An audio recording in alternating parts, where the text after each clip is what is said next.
Hi students, welcome to my channel.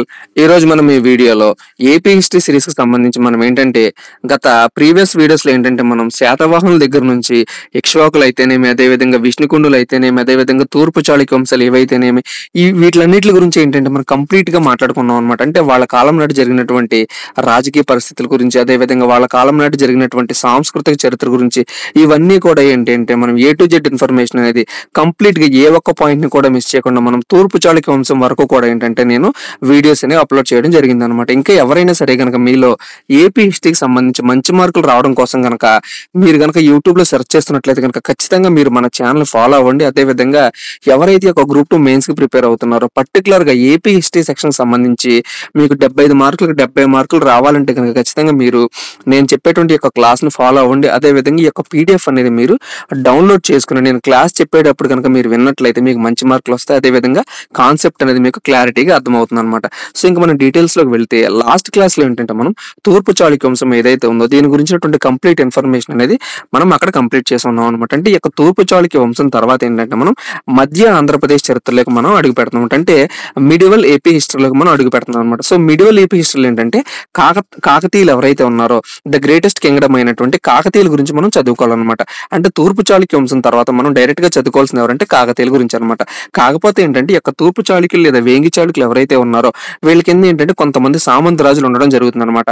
ఆ సామంత రాజులకి అదే విధంగా నెక్స్ట్ మనం చెప్పుకోబోయేటువంటి యొక్క కాకతీయ రాజవంశం ఏదైతే ఉందో వాళ్ళకి అదే విధంగా వీళ్ళ సామంతులకి మధ్యలో ఏంటంటే కొన్ని సంబంధాలనే ఉండడం జరుగుతుంది అనమాట. సో అవి ఏంటంటే వివాహ సంబంధాలు కానీ లేదా కొన్ని యుద్ధాలకు సంబంధించినటువంటి సంబంధాలు కూడా ఏంటంటే ఈ యొక్క వేంగి చాళుక్యుల సామంతులకి అదే విధంగా కాకతీయులకు కూడా ఉండడం జరుగుతుంది అనమాట.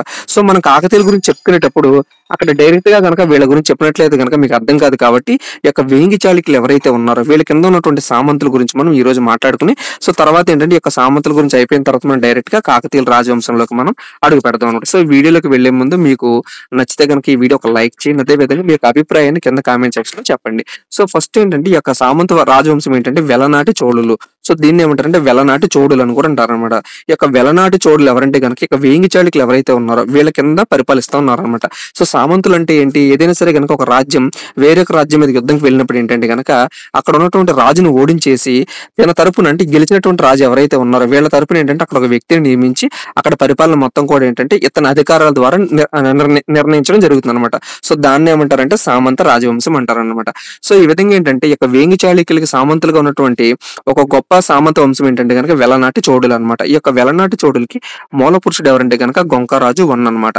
అదే విధంగా వీళ్ళ యొక్క రాజధాని ఏంటి, మరి వెలనాటి చోళులు ఉన్నారు కాబట్టి వీళ్ళు కూడా ఏంటంటే సామంతరాజులు అయినప్పటికీ కూడా ఏంటంటే వీళ్ళంటూ ప్రత్యేకించి ఒక రాజధానిని ఏర్పాటు చేసుకుని వాళ్ళు పరిపాలన అనేది కొనసాగిస్తూ ఉంటారు అనమాట.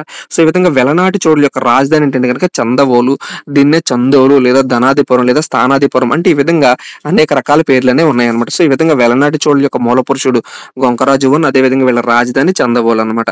అదే విధంగా ఇక వెలనాటి చోళుల్లోనే గొప్ప రాజు ఎవరంటే కనుక మనకి రాజేంద్ర 2 అనమాట. సో ఇవి కూడా విద్యార్థులందరూ కూడా గుర్తుపెట్టుకుని, ఎందుకంటే మనకి చాలా సార్లు ఏంటంటే కాంపిటేటివ్ ఎగ్జామ్ లో డైరెక్ట్ గా కాకతీయుల నుంచి బిట్టాడకుండా ఈ యొక్క తూర్పు చాళుక్యులు ఎవరైతే ఉన్నారో వీళ్ళకి సామంతులుగా ఉన్నటువంటి వాళ్ళు ఎవరు, అదే విధంగా వాళ్ళకు ఉన్నటువంటి బిరుదులు ఏంటి, వాళ్ళ కాలంలో గొప్ప రాజు ఎవరు కూడా అడగడం జరుగుతుంది. కాబట్టి ఇవన్నీ కూడా నేను క్లారిటీగా మీకు అందరికీ కూడా అందించడం జరుగుతుంది అనమాట. సో ఈ యొక్క వెలనాటి చోళులకు సంబంధించినటువంటి రాజకీయ చరిత్ర అంటే వీళ్ళ యొక్క వంశం గురించి మనం చూసినట్లయితే కనుక వీళ్ళ వంశంలో ఏంటంటే మొట్టమొదటి రాజు ఎవరంటే కనుక మనకి గొంకరాజు 1 అనమాట. గొంకరాజు 1 తర్వాత రాజ్యానికి వచ్చింది గొంకరాజు 2. ఈ యొక్క గొంకరాజు 2 తర్వాత వచ్చింది రాజేంద్ర అనమాట. ఈ యొక్క రాజేంద్ర 2నే మనకి ఈ యొక్క వెలనాటి చోళులు ఎవరైతే ఉన్నారో వీళ్ళందరిలో కూడా ఏంటంటే గొప్ప రాజు అనమాట. అసలు ఈ యొక్క వెలనాటి చోళులు అనేవాళ్ళు ఏ యొక్క ప్రాంతాన్ని పరిపాలిస్తున్నారంటే కనుక ప్రస్తుతం ఉన్నటువంటి గుంటూరు, అదేవిధంగా బాపట్ల, అదేవిధంగా ఒంగోలు ఈ 3 ప్రాంతాలు ఏవైతే ఉన్నాయో ఈ ప్రాంతం మొత్తాన్ని కూడా కలిపి ఏంటంటే వీళ్ళు పరిపాలన చేయడం జరుగుతుంది అనమాట. ఒకసారి కనుక మనం మ్యాప్ని చూసినట్లయితే కనుక అంటే వీళ్ళ యొక్క పరిపాలనా ప్రాంతాలు ఏవి ఏంటి అని ఒకసారి చూసినట్లయితే కనుక దక్షిణ భారతదేశం పటం కనుక మనం ఈ విధంగా తీసుకున్నట్లయితే కనుక ఇక్కడ ఆల్రెడీ ఏంటంటే మనకి వేంగి చాళుక్యులు అనేవాళ్ళు పరిపాలన అనేది కొనసాగిస్తూ ఉన్నారు. అంటే తూర్పుగా ఉన్నటువంటి ప్రాంతం ఏదైతే ఉంది ఇక్కడ ఏంటంటే మనకి తూర్పు చాళుక్యులు అనేవాళ్ళు పరిపాలిస్తూ ఉన్నారు. ఈ యొక్క తూర్పు చాళుక్యులకు సామంతులుగా ఉన్నటువంటి వాళ్ళు ఎవరంటే కనుక ఆంధ్ర ప్రాంతాన్ని పరిపాలిస్తున్నటువంటి వెలనాటి చోళులు. ఈ యొక్క వెలనాటి చోళులకు ఉత్తరాన్ని ఏంటంటే మనకి హైహేలు లేదా హైహేల్ అని ఉంటుంది. ఈ యొక్క రాజవంశం కూడా ఏంటంటే ఇక తూర్పు చాళుక్యులు ఎవరైతే ఉన్నారో వీళ్ళకి సామంతులుగా ఉంటారు. ఈ యొక్క హైహే అనే వంశం వాళ్ళు ఏంటంటే పరిపాలన అనేది చేస్తూ ఉన్నారు. ఈ విధంగా ఏంటంటే తూర్పు చాళుక్యులకి పక్కన ఏంటంటే మనకి తెలంగాణ ప్రాంతం అంటే ఖమ్మం, అదేవిధంగా మహబూబ్‌నగర్ జిల్లాలుగా, అదేవిధంగా వరంగల్ ప్రాంతాన్ని మొత్తాన్ని కూడా పరిపాలిస్తున్నటువంటి కాకతీయులు అనేవాళ్ళు ఏంటంటే తెలంగాణ ప్రాంతాన్ని ఒక పక్క పరిపాలిస్తూ ఉన్నారు. అంటే ఈ విధంగా ఏంటంటే ఒక పక్క తూర్పు చాళుక్యులు పరిపాలించే టైంలోనే మనకి వెలనాటి చోళులు వాళ్ళ సామంతుల కింద, అదే విధంగా ఇక వెలనాటి చోళులకు ఉత్తరాన ఏంటంటే మనకి హైహే అనే రాజవంశం వాళ్ళు పరిపాలన చేస్తున్నారు. అదే విధంగా ఇక్కడ తెలంగాణ ప్రాంతంలో ఏంటంటే మనకి కాకతీయులు అనేవాళ్ళు పరిపాలన అనేది చేస్తూ ఉన్నారనమాట. సో దీనికిను మరి కాకతీయులకి గల ఏంటి సంబంధం చూసినట్లయితే గనుక మనకి ఈ యొక్క తొలి కాకతీయుల గురించి మనం చదివేటప్పుడు ఇన్ డీటెయిల్‌గా నేను చెప్తాను. ఇక్కడ ఏంటంటే కాకతీయుల్లో మనకి తొలి కాకతీయులు, అదే విధంగా మలి కాకతీయులు అని చెప్పి 2 భాగాల కింద డివైడ్ చేయడం జరుగుతుందనమాట. సో ఈ విధంగా తొలి కాకతీయుల రాజు అయినటువంటి ప్రోలరాజు అని ఒక రాజు ఉంటాడు. ఈ యొక్క ప్రోలరాజు 2 ఏంటంటే ఇక వెలనాటి చోళుల రాజు అయినటువంటి గొంకరాజు 2 మీదకి యుద్ధానికి వెళ్ళడం జరుగుతుందనమాట. సో ఈ విధంగా ఏంటంటే వెలనాటి చోళు రాజు అయినటువంటి గొంకరాజు 2కి, అదే విధంగా తొలి కాకతీయుల రాజు అయినటువంటి ప్రోలరాజుకు 2 ఏంటంటే ఒక ప్లేస్‌లో తూర్పుగోదావరి జిల్లాలోని ద్రాక్షారామం వద్ద ఏంటంటే వీళ్ళిద్దరికీ కూడా ఒక యుద్ధం అనేది జరుగుతుందనమాట. సో ఈ యుద్ధంలో ఏం జరుగుతుందంటే గొంకరాజు 2 ఎవరైతే ఉన్నారో ఇతని తరపున ఏంటంటే ఇతని కొడుకైనటువంటి రాజేంద్ర 2 అనే అతను ఏంటంటే యుద్ధంలో పాల్గొనడం జరుగుతుందనమాట. సో ఆల్రెడీ మనం వంశ చరిత్రను చూసినట్లయితే గనక ఇక్కడ ఉన్నటువంటి వెలనాటి చోళులు ఉన్నటువంటి గొంకరాజు 2 ఏంటంటే తొలి కాకతీయులు పరిపాలిస్తున్నటువంటి ఈ యొక్క ప్రోలరాజు 2 ఎవరైతే ఉన్నాడో ఈ యొక్క ప్రోలరాజు 2 మీద యుద్ధానికి వెళ్ళడం జరుగుతుందన్నమాట. ఈ యొక్క ప్రోలరాజు 2 తరపున ఏంటంటే తన తండ్రి తరపున రాజేంద్ర 2 ఏంటంటే యుద్ధంలో పాల్గొనడం జరుగుతుంది. సో ఆ యుద్ధం ఏంటంటే ద్రాక్షారామ యుద్ధం. చాలా సార్లు అడిగాడు. ద్రాక్షారామ యుద్ధం ఎవరెవరికి మధ్యలో జరిగింది? తూర్పు చాళుక్యులకి, అదే విధంగా ఇక్కడ ఉన్నటువంటి వెలనాటి చోళులకి. అదే విధంగా తూర్పు చాళుక్యుల ఈ యొక్క వెలనాటి చోళుల తరపున పాల్గొన్నటువంటి వ్యక్తి ఎవరంటే కనుక మనకి గొంకరాజు 2. అదే విధంగా కాకతీయుల తరపునటువంటి పాల్గొన్నటువంటి రాజు ఎవరంటే కనుక మనకి ప్రోలరాజు 2 అనమాట. సో వీళ్ళిద్దరికీ ఏంటంటే ద్రాక్షారాం అనే ప్లేస్ లో అంటే ఏదైనా సరే ప్రాంతంలో కనుక యుద్ధం జరిగినట్లయితే కనుక ఆ ప్రాంతం పేరుగానే ఆ యొక్క యుద్ధానికి పేరు వస్తుంది. కాబట్టి తూర్పు గోదావరి జిల్లాలో ఉన్నటువంటి ద్రాక్షారామం ప్లేస్ ఏదైతే ఉందో ఆ ప్రాంతం మీదగానే ఆ యుద్ధానికి ఆ పేరు అనేది వచ్చింది అనమాట. సో యుద్ధంలో ఏంటంటే కనుక ఈ యొక్క రాజేంద్ర 2 విజయం అనేది విజయం పొందడం జరుగుతుంది అనమాట. అదే విధంగా ఈ యొక్క రాజేంద్ర 2 ఎవరైతే ఉన్నాడో ఈ యొక్క వెలనాటి చోళులో ఉన్నటువంటి రాజేంద్ర 2 ఆస్థానంలో ఏంటంటే ఒక కవి ఉండేవాడు అనమాట. So very very important. ఈ కవి గురించి కూడా మనకి ఎగ్జామ్ లో చాలా సార్లు అడగడం జరిగింది. ఈ యొక్క కవి పేరు ఏంటంటే కనుక మంచన. సో ఇతను రాసినటువంటి కేయూర బాహు చరిత్ర గ్రంథం గురించి చాలా సార్లు అడిగాడు అనమాట. అంటే ఎగ్జామినర్ ఏ విధంగా క్వశ్చన్స్ ఫ్రేమ్ చేయొచ్చు అంటే కనుక కేయూరు బాహు చరిత్ర అనే గ్రంథాన్ని రాసింది ఎవరు అని డైరెక్ట్ గా అడగట్లేదు అనమాట. అంటే ఈ మధ్యన కనుక మీరు ఎగ్జామ్ ట్రెండ్స్ చూసినట్లయితే కనుక డైరెక్ట్ బిట్స్ అనేవి ఏమీ ఇవ్వట్లేదు అనమాట. మల్టిపుల్ చాయిస్ క్వశ్చన్స్ కింద ఎగ్జామినర్ ఏంటంటే క్వశ్చన్స్ అనేవి ఫ్రేమ్ చేయడం జరుగుతుంది అనమాట. సో ఈ విధంగా ఏంటంటే కేయూరు బాహు చరిత్ర రాసినటువంటి మంచన ఎవరి ఆస్థానంలో ఉండేవాడు? సో ఎవరి ఆస్థానంలో ఉండేవాడు? రాజేంద్ర 2 ఆస్థానంలో ఉండేవాడు. సో అలా అని అడగచ్చు. లేదంటే కనుక కేయూరు బాహు చరిత్ర రాసినటువంటి మంచన ఏ యొక్క రాజవంశానికి చెందినటువంటి ఆస్థానంలో ఉండేవాడు? ఎవరి ఆస్థానంలో ఉండేవాడు? యొక్క వెలనాటి చోళులు ఎవరైతే ఉన్నారో ఆ యొక్క వెలనాటి చోళుల యొక్క ఆస్థానంలో ఉండేవాడు అనమాట. సో ఈ విధంగా ఏంటంటే క్వశ్చన్ అనేది ఏ విధంగా ఫ్రేమ్ చేయొచ్చు. సో ఇవన్నీ కూడా మనం తర్వాత మాట్లాడుకుందాం. బట్ ఏంటంటే ఫస్ట్ ఆఫ్ ఆల్ మీరు కాన్సెప్ట్ అనేది నేర్చుకుంటే కనుక బిట్స్ కూడా మనం ఏ విధంగా ప్రాక్టీస్ చేయాలో మీరు కనుక ఈ యొక్క పీడిఎఫ్ డౌన్లోడ్ చేసుకుని మన ఛానల్లో జాయిన్ అయినట్లయితే కనుక మీకు అందరికీ కూడా నేను అందిస్తాను అనమాట. సో ఈ విధంగా ఏంటంటే మంచన ఈ యొక్క వెలనాటి చోళులు ఎవరైతే ఉన్నారో రాజేంద్ర 2 యొక్క ఆస్థానంలో ఉండేవాడు. అదే విధంగా అతను రచించినటువంటి గ్రంథం ఏంటంటే కనుక కేయూరు బాహు చరిత్ర అనమాట. సో తర్వాత ఏంటంటే ఇక వెలనాటి చోళుల్లో చివరి రాజు అయినటువంటి పృథ్వీరాజ్కి, అదే విధంగా మలి కాకతీయుల్లో ద గ్రేటెస్ట్ రాజు అయినటువంటి గణపతి దేవుడికి కూడా ఏంటంటే ఒక యుద్ధం అనేది జరగడం జరుగుతుంది అనమాట. అంటే మొదట్లో ఏంటంటే మనకి తొలి కాకతీయులు ఎవరైతే ఉన్నారో తొలి కాకతీయులు రాజు అయినటువంటి ప్రోలరాజు 2కి, అదే విధంగా వెలనాటి చోళుల్లో గొప్ప రాజు అయినటువంటి రాజేంద్ర 2కి ఏంటంటే మనకి ద్రాక్షారామ యుద్ధం అనేది జరుగుతుంది అనమాట. అలా కాకుండా ఇక వెలనాటి చోళుల్లో చివరి రాజు అయినటువంటి పృథ్వీరాజ్కి, అదే విధంగా మలి కాకతీయుల్లో గొప్ప రాజు అయినటువంటి గణపతి దేవుడు ఎవరైతే ఉన్నారో వీళ్ళిద్దరికీ కూడా ఏంటంటే ఒక ప్లేస్ లో యుద్ధం అనేది జరుగుతుంది అనమాట. సో దీని గురించినటువంటి స్టోరీ మొత్తం కూడా ఏంటంటే నేను కాకతీయుల గురించి చెప్పేటప్పుడు చెప్తాను. బట్ ఏంటంటే మీకు అక్కడ ఈ యొక్క పృథ్వీరాజు ఎవరు అని కనుక మీకు అర్థం కావాలంటే కానీ ఖచ్చితంగా మీకు ఏం గుర్తురావాలి? వెలనాటి చోళుల్లో చివరి రాజు అయినటువంటి ఈ యొక్క పృథ్వీరాజు ఎవరైతే ఉన్నాడో ఈ యొక్క పృథ్వీరాజుని ఏంటంటే మలి కాకతీయుల రాజు అయినటువంటి గణపతి దేవుడు ఓడించేశాడు అనమాట. ఓడించేసి యొక్క వెలనాటి చోళు రాజవంశం ఏదైతే ఉందో ఈ వంశాన్ని మొత్తం కూడా ఏంటంటే కాకతీయుల రాజవంశంలో కలుపుకోవడం జరిగింది అనమాట. సో అందుకని ఈ విధంగా గణపతి దేవుడు పృథ్వీరాజుని ఎప్పుడైతే ఓడించేసాడో ఇతను కొన్నటువంటి బిరుదు ఏంటంటే కనుక పృథ్వీరాజ శిర క్రీడా వినోదకర. అంటే పృథ్వీరాజు అంటే ఎవరు? ఇక్కడ ఉన్నటువంటి వెలనాటి చోళ చివరి రాజు. శిర అంటే ఏంటంటే ఇతను తల నరికేసి అతను ఏంటంటే క్రీడా వినోదకర అంటే ఫుట్బాల్ లాగా ఆడుకున్నాడు అనమాట. అంటే అతను అంత పరాక్రమవంతుడు అనమాట. ఈ విధంగా మలి కాకతీయుల్లో గొప్పపడినటువంటి గణపతి దేవుడు యొక్క వెలనాటి చోళ చివరి రాజు అయినటువంటి పృథ్వీరాజు 2 ఓడించేసి అతను తలను నరికేసి అతను ఏంటంటే తనను ఫుట్బాల్ ఆడుకున్నట్టు అంటే ఈ విధంగా తన్నుకుంటూ వెళ్ళిపోయాడని చెప్పి చారిత్రక ఆధారాలు ఉన్నాయి. కాబట్టి అందువలన ఇతనికి వచ్చినటువంటి బిరుదు ఏంటంటే గనుక పృథ్వీరాజ శిర క్రీడా వినోదకార. మనకి ఎగ్జామ్‌లో ఎలా అడుగుతాడంటే పృథ్వీరాజ శిర క్రీడా వినోదకార బిరుదు కలిగినటువంటి రాజు ఎవరంటే గనుక మనకి మలికాకతీయుల రాజు అయినటువంటి గణపతి దేవుడిదనమాట. సో, ఈ విధంగా ఏంటంటే వీళ్ళ యొక్క రాజవంశం గురించి కూడా మనం చదువుకోవాల్సి ఉంటుందనమాట. సో, తర్వాత ఉన్నటువంటి సామంత వంశం ఏదంటే గనక హైహేలు, దీన్ని లేదా హైహైల్ అని కూడా పిలవడం జరుగుతుందనమాట. అంటే మొట్టమొదటి రాజవంశం మనకి వెలనాటి చోళులు. సో, వెలనాటి చోళులో మనకి కాకతీయులకి అదే విధంగా అక్కడ ఉన్నటువంటి వెలనాటి చోళులకు ఉన్నటువంటి సంబంధాన్ని మనం చదివాము. సో, ఇప్పుడేంటంటే ఇక హైహే రాజవంశం ఏదైతే ఉందో అంటే ఈ యొక్క తూర్పు చాళుక్య సామంతులుగా ఉన్నటువంటి హైహే రాజవంశానికి అదే విధంగా కాకతీయులకు కూడా ఉన్నటువంటి సంబంధం గురించి మనం ఏంటంటే ఈ యొక్క క్లాస్ లో చూద్దాం. సో, నెక్స్ట్ ఏంటంటే ఈ యొక్క హైహేలు ఏంటంటే 2 రాజవంశాలు అనేవి ఉంటాయి అనమాట. అంటే హైహేలు సామంతులే. ఈ యొక్క హైహేలు ఏంటంటే 2 రకాలుగా వాళ్ళు వాళ్ళ యొక్క పరిపాలన అనేది అంటే వాళ్ళు రాజులు అనేవాళ్ళు 2 రకాలుగా విభజన చెంది ఉన్నారు. అందుట్లో మొట్టమొదటి రాజవంశం ఏంటంటే కోన హైహే రాజవంశం.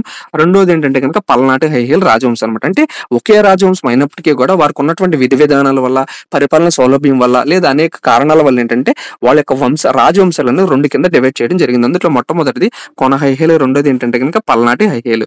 సో, ఫస్ట్ మనం ఏంటంటే కోన హైహేలు గురించి చూసినట్లయితే ఈ యొక్క కోన హైహే రాజవంశం ఏదైతే ఉందో దీనికి మూల పురుషుడు ఎవరంటే కనుక మనకి కీర్తిరాజు. సో, వీళ్ళు దేన్ని రాజధానిగా చేసుకుని పరిపాలించారంటే కనుక ప్రస్తుతం పశ్చిమ గోదావరిలో ఉన్నటువంటి రాయకొదురు లేదా రాకోదురు అనే ప్రాంతం ఏదైతే ఉందో ఈ యొక్క ప్రాంతాన్ని వీళ్ళు రాజధానిగా చేసుకుని పరిపాలించడం జరిగింది అనమాట. సో, మనకి ఎగ్జామ్‌లో ఎలా అడుగుతాడంటే కనుక రాయకొదురు లేదా రాకోదురు పశ్చిమ గోదావరి జిల్లాలో ఉన్నటువంటి ప్రాంతాన్ని రాజధానిగా చేసుకుని పరిపాలించినటువంటి రాజవంశం ఏది అని అడుగుతాడు అనమాట. సో, మనం ఇప్పుడు ఏం పెట్టాలి? హైహే రాజవంశం అనమాట. సో, ఈ విధంగా ఏంటంటే కోన హైహేలు ఉన్నారు.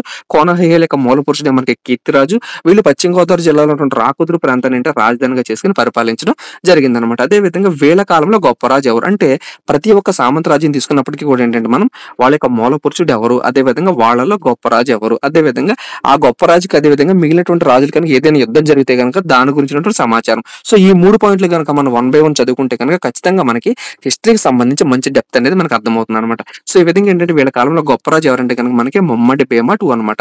సో, ఈ విధంగా వీళ్ళ యొక్క రాజవంశం కనుక చూసినట్లయితే కనుక ఇక కోన హైహే రాజవంశం ఏదైతే ఉందో సామంత వంశం వీళ్ళ యొక్క మూల పురుషుడు ఎవరు మనకి కీర్తిరాజు లేదా కీర్తివర్మ అని కూడా కొన్ని టెక్స్ట్ బుక్స్ లో ఉంటుందన్నమాట. సో, ఈ విధంగా కీర్తిరాజు తర్వాత మనకి ముమ్మడి భీమ 1 రాజ్యానికి రావడం జరుగుతుంది. ముమ్మడి భీమ 1 తర్వాత మనకి ముమ్మడి భీమ 2 రాజ్యానికి రావడం జరుగుతుంది. ముమ్మడి భీమ 2 తర్వాత ఏంటంటే మనకి సత్యరాజు రాజ్యానికి రావడం జరుగుతుంది అనమాట. అంటే ఈ విధంగా ఈ యొక్క హైహే రాజవంశం ఏదైతే ఉందో కోన హైహేల్లో మనకి మొట్టమొదటిగా రాజ్యానికి కీర్తిరాజు, తర్వాత అతని కొడుకైనటువంటి ముమ్మడి భీమ 1, తర్వాత ముమ్మడి భీమ 2, తర్వాత ఏంటంటే సత్యరాజు రాజ్యానికి రావడం జరుగుతుంది అనమాట. సో, ఈ విధంగా ఏంటంటే వీళ్ళ కాలంలో జరిగినటువంటి మేజర్ ఇన్సిడెంట్ ఏంటంటే ఒక ప్రత్యేకమైనటువంటి ప్రాధాన్యత ఉన్నటువంటి అంశం ఏంటంటే కనుక వీళ్ళు తమ రాజ్యాన్ని ఏంటంటే 2 భాగాలుగా డివైడ్ చేసుకోవడం జరుగుతుందన్నమాట.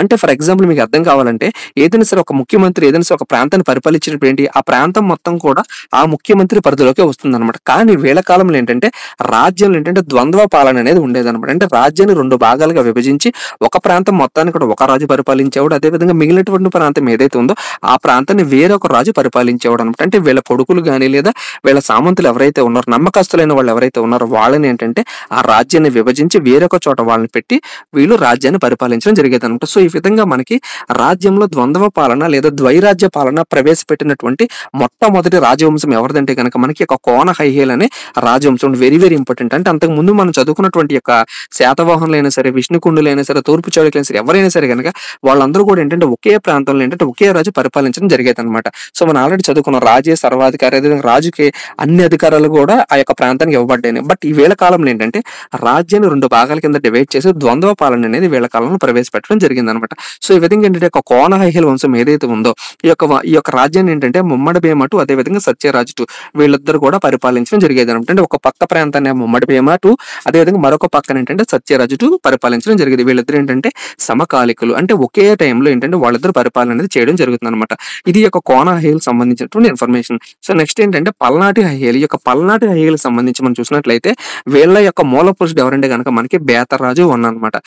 ఈ యొక్క కోన హైహేల్ గురించి మనం చూసాం కదా, అదే విధంగా ఈ యొక్క పల్నాటి హైహేల్ యొక్క మూల పురుషుడు బేతరాజు 1. అదే విధంగా వీళ్ళ యొక్క రాజధాని చూసినట్లయితే కనుక మనకి గుర్రజాల. అంటే ప్రస్తుతం ఉన్నటువంటి గుంటూరు ప్రాంతంలో ఉన్నటువంటి గురజాల ప్రాంతం ఏదైతే ఉందో దాన్ని రాజధానిగా చేసుకుని పరిపాలించినటువంటి రాజవంశం ఎవరంటే కనుక మనకి పల్నాటి హైహేలు. సో, వీళ్ళ కాలంలో కూడా ఏంటంటే రాజవంశం కనుక మనం చూసినట్లయితే అంటే రాజులు చూసినట్లయితే కనుక ఈ యొక్క మూల పురుషుడు మనకి బేతరాజు అని ఇతని తర్వాత రాజ్యానికి వచ్చిన ఎవరంటే కనుక మనకి అనుగరాజు. ఈ యొక్క అనుగరాజుకి ఏంటంటే ఇద్దరు కొడుకులు ఉండడం జరుగుతుంది అనమాట. అందులో మొట్టమొదటి కొడుకు ఎవరంటే కనుక నలగమ రాజు. ఈ యొక్క పల్నాటి ఐహేల్లోనే గొప్ప రాజు ఎవరంటే కనుక మనకి ఈ యొక్క నలగమ రాజు. సో రెండవ కొడుకు ఎవరంటే కనుక మనకి మల్లిదేవుడు. సో ఈ విధంగా అనుగరాజు ఉండేవాడు. అనుగరాజుకి ఏంటంటే ఇద్దరు కొడుకులు ఉండడం జరిగింది. ఆ యొక్క మొదటి కొడుకు ఎవరంటే కనుక మన నలగమ రాజు. రెండవ కొడుకు ఎవరంటే కనుక మనకి మల్లిదేవుడు. ఈ యొక్క నలగమ రాజు ఏంటంటే మైలమ్మని వివాహం చేసుకోవడం జరుగుతుంది అనమాట. మరి ఈ యొక్క మైలమ్మ ఎవరు మనకి ఈ యొక్క రాజేంద్ర టూ మనం ఆల్రెడీ చదువుకున్నాం కదా, వెలనాటి చోళుల్లోనే అతి గొప్ప రాజు అయినటువంటి రాజేంద్ర టూ మనకి ద్రాక్షారామ యుద్ధంలో ఏంటంటే ఈ యొక్క తొలి కాకతీయుల రాజు అయినటువంటి ప్రతాపరుద్రుని ఓడించేసాడు చూసాడు కదా. సో ఆ యొక్క వెలనాటి చోళుల వంశానికి చెందినటువంటి రాజేంద్ర టూ ఉన్నాడు కదా, ఆ రాజేంద్ర టూ కూతుర్ని ఇతను వివాహం చేసుకున్నాడు అనమాట. ఎవరు? నల్లగమ్మ రాజు.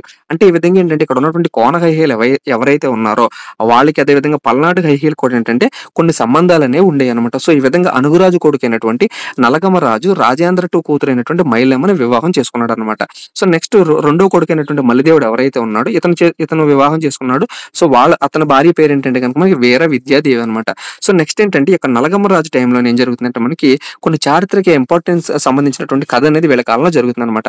అదేంటంటే నలగమ్మ రాజుకి ఏంటంటే ఇద్దరు మంత్రులు ఉండడం జరుగుతుంది అనమాట. అంటే ఇక్కడ ఉన్నటువంటి అనుగమ రాజు ఎవరైతే ఉన్నాడో ఇతనికి ఉన్నటువంటి ఇద్దరు కుమారుల్లో నలగమ్మ రాజు అతి గొప్ప రాజు అని చెప్పి మనం చూస్తే ఇక నలగమ్మ రాజు ఎవరైతే ఉన్నాడో ఇతనికి ఇద్దరు మంత్రులు ఉండడం జరుగుతుంది అనమాట. అందులో మొట్టమొదటి మంత్రి ఎవరంటే కనుక నాగమ్మ, రెండో మంత్రి ఎవరంటే కనుక బ్రహ్మదేవుడు. అంటే ఒక వ్యక్తి ఏమో మహిళ, ఇంకొక వ్యక్తి ఏమో పురుషుడు అనమాట.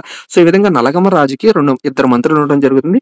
మొదటి మంత్రి నాగమ్మ, రెండవ మంత్రి ఎవరంటే కనుక బ్రహ్మదేవుడు. సో వీళ్ళిద్దరు ఏంటంటే రాజ్యాన్ని పరిపాలించడం జరుగుతుంది అనమాట. అంటే నలగమ్మ దేవుడి కింద మంత్రులుగా ఉన్నటువంటి నాగమ్మ, అదేవిధంగా బ్రహ్మదేవుడు ఏంటంటే మంత్రుల కింద ఉండి రాజుకు సహాయం చేస్తూ వాళ్ళ యొక్క పరిపాలన అనేది కొనసాగించడం జరుగుతుంది అనమాట. సో కొంతకాలం బాగానే జరుగుతుంది. సో తర్వాత ఏం జరుగుతుందంటే ఇక్కడ ఉన్నటువంటి నాగమ్మ ఎవరైతే ఉందో ఈ యొక్క నాగమ్మ ఏంటంటే కనుక శైవ భక్తురాలు, అంటే శివుణ్ణి ఎక్కువగా పూజించేటువంటి వ్యక్తి అనమాట. అదేవిధంగా బ్రహ్మదేవుడు ఎవరైతే ఉన్నాడో బ్రహ్మదేవుడు ఎవరంటే కనుక మనకి విష్ణు భక్తుడు అనమాట. సో ఆల్రెడీ మనం చూసాం ఈ యొక్క పూర్వ ఆంధ్రప్రదేశ్ చరిత్రలు ఏంటంటే ఎప్పుడైనా సరే మనం చూసినట్లయితే కనుక శైవులు అదే విధంగా విష్ణువులు ఎవరైతే ఉన్నారో అంటే విష్ణువుని పూజించే వాళ్ళు అదేవిధంగా శివుని పూజించే వాళ్ళ మధ్య ఏంటంటే చాలా కాలంగా వైరం అనేది కొనసాగుతూనే ఉందన్నమాట. సో ఆ వైరం కూడా ఏంటంటే ఇక్కడ కూడా కొనసాగింది. అదే విధంగా ఇక్కడ నాగమ్మ ఎవరంటే శైవ భక్తురాలు, బ్రహ్మదేవుడేమో విష్ణు భక్తురాలు. సో వీళ్ళిద్దరికి మధ్య ఏంటంటే గొడవలు అనేవి జరగడం జరుగుతుంది అనమాట. ఎందుకని మా దేవుడు గొప్ప అంటే మా దేవుడు అని వీళ్ళిద్దరి మధ్యలో గొడవలు అనేవి జరగడం జరుగుతుంది అనమాట. సో నాగమ్మ ఎవరైతే ఉంది ఈ యొక్క నాగమ్మ ఏంటంటే శైవ మతస్థురాలు కాబట్టి గురజాల్లో ఏంటంటే వేరే భద్రాలయం అని చెప్పి ఒక ఆలయాన్ని శివుడికి సంబంధించినటువంటి శైవాలయాన్ని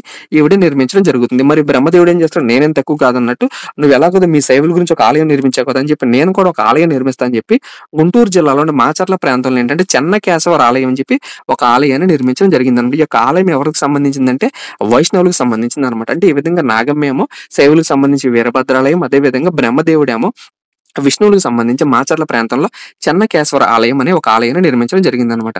అదేవిధంగా ఈ యొక్క బ్రహ్మదేవుడు ఏంటంటే వైష్ణవ మతంలోనే వీర వైష్ణవ మతం అనే ఒక కొత్త కాన్సెప్ట్ అంటే ఒక కొత్త శాఖను ప్రవేశపెట్టినటువంటి వ్యక్తి ఎవరంటే కనుక మనకి బ్రహ్మదేవుడు అనమాట. సో ఈ విధంగా నాగమ్మ ఒక పక్కేమో శైవులకు సంబంధించి, ఒక పక్కేమో బ్రహ్మదేవుడేమో మనకి విష్ణువులకు సంబంధించి అనేక ఆలయాలు అనేవి నిర్మిస్తూ ఉన్నాడు అనమాట. సో ఈ యొక్క బ్రహ్మదేవుడికి అదే విధంగా ఇక్కడ ఉన్నటువంటి నాగమ్మ ఎవరైతే ఉందో వీళ్ళిద్దరికి మధ్యలో గొడవలు అనేవి స్టార్ట్ అవుతాయి అనమాట. ఎందుకంటే కనుక ఇక్కడ ఉన్నటువంటి బ్రహ్మదేవుడు ఎవరైతే ఉంటాడు ఈ యొక్క బ్రహ్మదేవుడు ఏంటంటే సహపంక్తి భోజనం అనే ఒక పద్ధతిని ప్రవేశపెట్టాడు అనమాట. అంటే అంతకు ముందు రోజులు ఏంటంటే దళితులు ఎవరైతే ఉన్నారో ఆ దళితులతో ఏంటంటే భోజనాలు చేసేటప్పుడు ఆ దళితుల పక్కన కూర్చుని భోజనం చేయకూడదు అనమాట. అంటే దళితులకి సపరేట్ గా ఒక భోజనం అనేది ఏర్పాటు చేయడం జరుగుతుంది అనమాట. అంటే మిగిలినటువంటి వాళ్ళు ఎవరైతే ఉన్నారో వాళ్ళతో కలవకుండా ఏంటంటే వాళ్ళకి సపరేట్ గా భోజనాలు అనేవి పెట్టడం, వాళ్ళతో ఏంటంటే వీళ్ళు కలవకూడదు, అదేవిధంగా వాళ్ళు ఉపయోగించినటువంటివి వీళ్ళు ఉపయోగించకూడదు అని చెప్పి ఒక కాన్సెప్ట్ అనేది ఆ రోజుల్లో ఒక దొరలవాటు అనేది ఉండేది అనమాట. సో దాన్ని ఇతను ఏంటంటే ఒక బ్రహ్మదేవుడు ఏంటంటే నిర్మూలించేస్తాడు అనమాట. అంటే ఈ విధంగా చాపకూడు లేదా సహపంక్తి భోజనం ఉన్నటువంటి ఏదైతే దురాచారం ఉందో ఆ దురాచారాన్ని ఏంటంటే ఒక బ్రహ్మదేవుడు ఏంటంటే రద్దు చేస్తాడు. అంటే దళితులు ఎవరైతే ఉన్నారో వాళ్ళు కూడా మనుషులే, వాళ్ళు మనతో కూడా కూర్చొని భోజనం చేయవచ్చు అని చెప్పి ఇతను ఏం చేస్తాడంటే దళితులు ఎవరైతే ఉన్నారో వాళ్ళలో కొంతమందిని దత్తత తీసుకుని వాళ్ళతో కలిపి ఇతను భోజనం చేయడం జరుగుతుంది అనమాట. సో దీన్ని గమనించినటువంటి నాగమ్మకి ఏంటి, మీరు ఈ విధంగా దళితులను ప్రోత్సహిస్తారా, దళితులు మీ పక్కన కూర్చోపెట్టుకుని మీరు భోజనం చేస్తారా, ఇదంతా ఏంటంటే రాజుకి విరుద్ధంగా చేస్తారని చెప్పి తన రాజు అయినటువంటి ఇక్కడ ఉన్నటువంటి నలగమరాజు ఎవరైతే ఉన్నాడో ఆ నలగమరాజు దగ్గరికి వెళ్ళి కంప్లైంట్ చేయడం జరుగుతుంది అనమాట. ఎవరి మీద? బ్రహ్మదేవుడి మీద. సో ఈ విధంగా ఏంటంటే నలగమరాజు ఉన్నటువంటి ఇతర మంత్రులు అయినటువంటి నాగమ్మకి బ్రహ్మదేవుడికి ఏంటంటే గొడవలు అనేవి స్టార్ట్ అవడం జరుగుతుంది అనమాట. అదేవిధంగా నాగమ్మ కూడా ఏంటంటే ఓ పక్క బ్రహ్మదేవుడు అనేక సంస్కరణలు ప్రవేశపెడుతున్నారు. అంటే ఇక సహపంక్తి భోజనం ఏదైతే ఉందో దాన్ని ప్రవేశపెట్టాడో, అదే విధంగా ఆ దళితులు ఎవరైతే ఉన్నారో వాళ్ళని దత్తత తీసేసుకుంటున్నాడు. అంటే రాజ్యంలో ఒక పక్క మొత్తం కూడా ఏంటంటే అందరి అభిమానాలు ఈ యొక్క బ్రహ్మదేవుడు ఏంటంటే కనుగొనడం జరుగుతుందన్నమాట. సో దీన్ని గుర్తించినటువంటి నాగమ్మ ఏం చేస్తుందంటే ఎలాగైనా సరే ఆ బ్రహ్మదేవుడిని దించేయాలి. అంటే మంత్రి మొత్తం కూడా నేనే ఉండాలి. ఈ యొక్క బ్రహ్మదేవుడు ఎవరైతే ఉన్నాడో అతన్ని మంత్రి కింద తీసేసి ఆ రాజ్యం మొత్తానికి కూడా నేనే మంత్రి కావాలని చెప్పి ఈ యొక్క నాగమ్మ ఏం చేస్తుందంటే తన రాజు అయినటువంటి నలగమ రాజు ఎవరైతే ఉన్నారో అతనికి కంప్లైంట్ చేయడం జరుగుతుందన్నమాట. ఏమని ఈ యొక్క బ్రహ్మదేవుడు ఏం చేస్తుంటే అనేక మంది దళితులతో కూర్చొని భోజనం చేస్తున్నాడు. అదే విధంగా అనేక దురలవాట్లు అన్ని కూడా అతను దురాచారాలు ఏవైతే ఉన్నాయో ఆ దురాచారాలు అన్ని కూడా అతను తీసివేస్తున్నాడు. సహపంక్తి భోజనం అంట ఏదేదో చేసేస్తున్నాడు. అంటే మన రాజ్యం మొత్తం కూడా అతని చేతిలోకి వెళ్ళిపోతుందని చెప్పి లేనిపోని అన్ని కూడా చెప్పి యొక్క నాగమ్మ ఏం చేసిందంటే తన రాజు అయినటువంటి నలగమ రాజుకి కంప్లైంట్ చేయడం జరుగుతుంది అనమాట. సో మరి నలగమ రాజు ఏం చేస్తాడు, ఇప్పుడు ఎంత మంత్రి అయినా సరే ఒక రాజు కింద పనిచేసింది కాబట్టి నలగమ రాజు ఏం చేస్తాడంటే ఇట్రా అని చెప్పి బ్రహ్మదేవుని పిలిచి నువ్వు ఈ విధంగా ఎందుకు చేస్తున్నావు, నాకు చెప్పకుండా ఎందుకు చేస్తున్నావు అని చెప్పి అతను ఏం చేస్తాడంటే బ్రహ్మదేవుడిని రాజ్యం విడిచిపెట్టి వెళ్ళిపోమంటాడు అనమాట. అంటే ఈ విధంగా నాగమ్మ చేసినటువంటి కంప్లైంట్ మీద ఈ యొక్క నలగమ రాజు ఏంటంటే బ్రహ్మదేవుని రాజ్యం విడిచిపెట్టి వెళ్ళిపోమని చెప్పడం జరుగుతుంది అనమాట. సరే అని చెప్పి మరి మంత్రి ఏం చేయాలి, రాజు యొక్క ఆదేశాన్ని ఖచ్చితంగా శిరస వహించాలి కాబట్టి ఈ యొక్క బ్రహ్మదేవుడు ఏం చేస్తాడంటే రాజ్యాన్ని విడిచిపెట్టి వెళ్ళిపోతాడు అనమాట. సో ఇప్పుడు ఏం జరుగుతుందంటే ఇక్కడ ఉన్నటువంటి ప్రాంతం ఏదైతే ఉందో ఆ ప్రాంతం రెండుగా విడిపోవడం జరుగుతుంది అనమాట. ఎందుకు అంతకు ముందు గొప్పగా పరిపాలించినటువంటి యొక్క బ్రహ్మదేవుడు ఎప్పుడైతే కనుక అడవిలోకి అంటే రాజ్య బహిష్కరణ గురైపోయాడు, ఇక్కడ ఉన్న ప్రాంతం అంతా కూడా ఏంటంటే రెండు ప్రాంతాలుగా డివైడ్ అవ్వడం జరిగిపోతుంది అనమాట. అందులో మొట్టమొదటి ప్రాంతం ఏంటంటే గురజాల రాజుగా చేసుకుని ఈ యొక్క నాగం ఎవరైతే ఉందో ఈ యొక్క నాగం ఏంటంటే పరిపాలన అనేది చేయడం జరుగుతుందన్నమాట.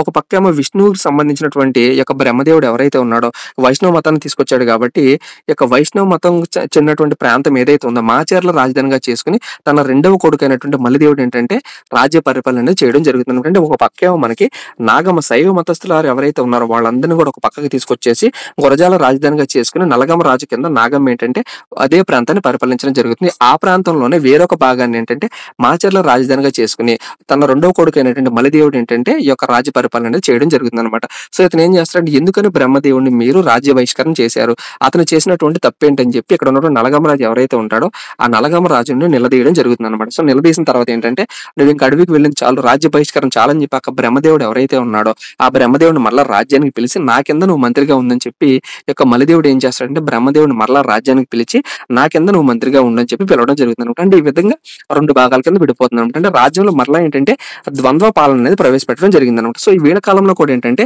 ద్వంద్వ పాలన లేదా ద్వైరాజ్య పాలన అనేది ఉందన్నమాట. సో ఇంకా ఏంటంటే ఈ యొక్క నాగమ్మకి కోపం అనేది చల్లారలేదు అనమాట. సో మరలా బ్రహ్మదేవుడు ఏం చేశాడు, రాజ్యానికి వచ్చేసాడు. వీళ్ళ రాజ్యానికి వచ్చేసి మళ్ళీ రాజ్య పరిపాలన అనేది మంత్రి కింద చేస్తున్నాడు కాబట్టి ఈ యొక్క నాగమ్మ ఏం చేస్తుంది అంటే సరే ఈసారి ఎలా కాదని చెప్పి ఎలాగైనా సరే పర్మనెంట్ గా ఇతన్ని రాజ్యం నుంచి పంపించేయాలని చెప్పి ఈ యొక్క నాగమ్మ ఏం చేస్తుంది అంటే తన ఆపోజిట్ ఉన్నటువంటి బ్రహ్మదేవుడు ఎవరైతే ఉన్నాడో అతనితో ఏంటంటే మన ఇద్దరం కూడా ఒక కోడి పందెం అనేది పెట్టుకుందాం. అంటే ఈ రోజులో జరుగుతున్నటువంటి కోడి పందాలు ఏవైతే ఉన్నాయో ఇవన్నీ కూడా మనకి ఎక్కడి నుంచి వచ్చినాయంటే కనుక చారిత్రక ఆధారం నుంచి వచ్చినాయి అనమాట. అంటే చరిత్రలో కనుక ఒకసారి చదివినట్లయితే కనుక ఈ రోజు జరుగుతున్నటువంటి పరిస్థితులు ఏవైతే ఉన్నాయో ఇవన్నీ కూడా మనం ఏంటంటే దాదాపుగా మన యొక్క చరిత్ర నుంచి తీసుకున్నాయి అనమాట. సో ఈ నాగం ఏం చేస్తుందంటే ఆ బ్రహ్మదేవుడిని పిలిచి మన ఇద్దరం కూడా ఒక కోడి పందెం పెట్టుకుందాం.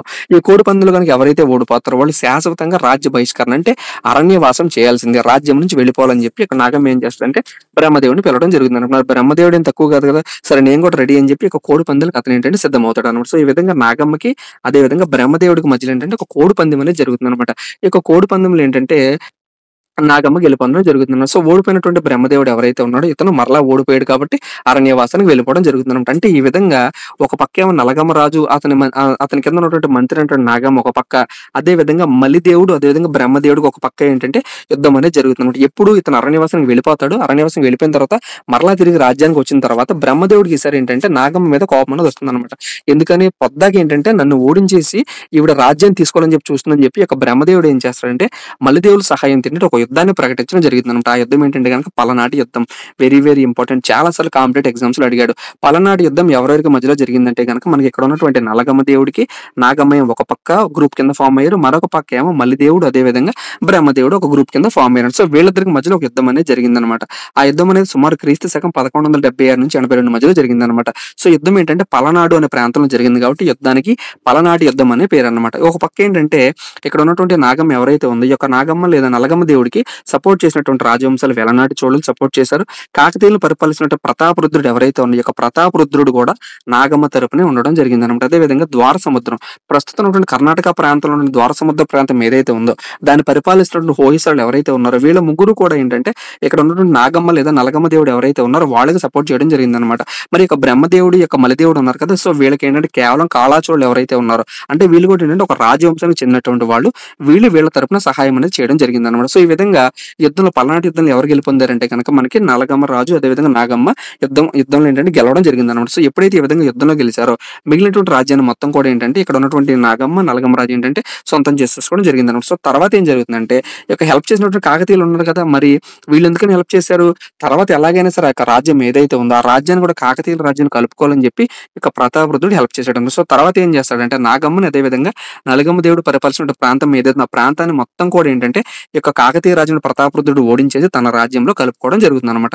సో ఈ విధంగా ఏంటంటే పల్నాటి యుద్ధంలో మనకి నాగమ్మ ఒక పక్కన బ్రహ్మదేవుడు ఒక పక్కన యుద్ధం జరుగుతుంది. యుద్ధంలో ఏంటంటే మనకి నాగమ్మ ఓడిపోవడం జరుగుతుంది, నాగమ్మ గెలుపొందడం జరుగుతుంది. సో బ్రహ్మదేవుడు మల్లదేవుడు ఓడిపోయిన తర్వాత రాజ్యం నుంచి వెళ్ళిపోవడం జరుగుతుంది. వీళ్ళు గెలుపొందినటువంటి రాజ్యం ఏదైతే ఉందో ఆ రాజ్యాన్ని కాకతీయ రాజు పరిపాలించినటువంటి గణపతి దేవుడు ఎవరైతే ఉంటాడో ఈ యొక్క నాగమ్మను కూడా ఓడించేసి ఆ రాజ్యం మొత్తాన్ని కూడా కాకతీయ రాజ్యంలో కలుపుకోవడం జరుగుతుంది అనమాట. సో తర్వాత ఏంటంటే ఉన్నటువంటి చిన్న రాజవంశం ఏంటంటే కనుక కొణిదెల రాజవంశంతో దీన్ని ఏమంటారంటే తెలుగు చోళులను కూడా పిలవడం జరుగుతుంది అనమాట. కొణిదెల చోళులైనా సరే తెలుగు చోళులైనా సరే ఒకటే అనమాట. సో ఇది కూడా ఏంటంటే చాలా చిన్న రాజవంశం అనమాట. సో వీళ్ళు ప్రకాశం జిల్లా ఏదైతే ఉందో ప్రకాశం జిల్లాని పరిపాలించడం జరుగుతుంది. అంటే ప్రకాశం జిల్లాని మాత్రమే వీళ్ళు వాళ్ళ యొక్క పరిపాలన చేసుకోవడం కోసం ఏంటంటే కొణిదెల చోళులు అనేవాళ్ళు ఈ యొక్క తూర్పు చోళికులు ఎవరైతే ఉన్నారో వాళ్ళ కింద సామంతులుగా ఉండి వాళ్ళ రాజ్య పరిపాలన అనేది చేయడం జరుగుతుంది అనమాట. సో ఈ విధంగా కొణిదెల చోళులో ఉన్నటువంటి ఒక రాజు ఎవరంటే కనుక నన్నెచోళుడు. నన్నెచోళుడు గురించి ఆల్రెడీ మన తూర్పు చాళుక్యుల వంశం గురించి మాట్లాడుకున్నాం. నన్నెచోళుడికి ఉన్న ప్రత్యేకత ఏంటంటే కనుక కాళిదాసు కుమార సంభవం అనే గ్రంథాన్ని సంస్కృతం రచించాడు కదా, ఆ గ్రంథాన్ని తెలుగులోకి రచించినటువంటి రాజు ఎవరంటే కనుక నన్నెచోళుడు. నన్నెచోళుడు ఏ రాజవంశానికి చెందినవాడు అంటే కనుక తెలుగు చోళులు లేదా కొణిదెల చోళు వంశానికి చెందినటువంటి వ్యక్తి అనమాట. సో మరి ఎవరికి సమకాలీనటువంటి వ్యక్తి అంటే కనుక యుద్ధమల్ల టూకి అంటే తూర్పు చాళుక్యులు రాజు అయినటువంటి యుద్ధమల్ల టూ కాలంలోనే నన్నెచోళుడు ఏం చేస్తాడంటే కుమార సంభవం అనే సంస్కృత గ్రంథాన్ని తెలుగులోకి రాయడం జరుగుతుంది అనమాట. సో ఇతను కొన్నటువంటి బిరుదు ఏంటంటే కవిరాజు అదేవిధంగా రాజకవి అనమాట. సో అదేవిధంగా నన్నెచోళుడు ఆస్థానంలోనే బద్దెన్ అనే ఒక కవి ఉండేవాడు. సో ప్రస్తుతం తెలుగు పద్యాల్లో ఉన్నటువంటి సుమతి శతకం అనే పద్యం ఏదైతే ఉందో సుమతి శతకం అనే పద్యాన్ని రచించినటువంటి వ్యక్తి ఎవరంటే కనుక బద్దెన. ఇతను ఎవరి ఆస్థానంలో ఉండేవాడు అంటే నన్నెచోళుడు ఆస్థానంలో ఉండేవాడు. నన్నెచోళులు ఎవరి ఆస్థానంలో ఉండేవాళ్ళు కనుక తూర్పు చాళుక్యులు ఎవరైతే ఉన్నారో వాళ్ళ కింద సామంతులుగా ఉండేవాళ్ళు అనమాట. సో ఇది కాకతీయులకు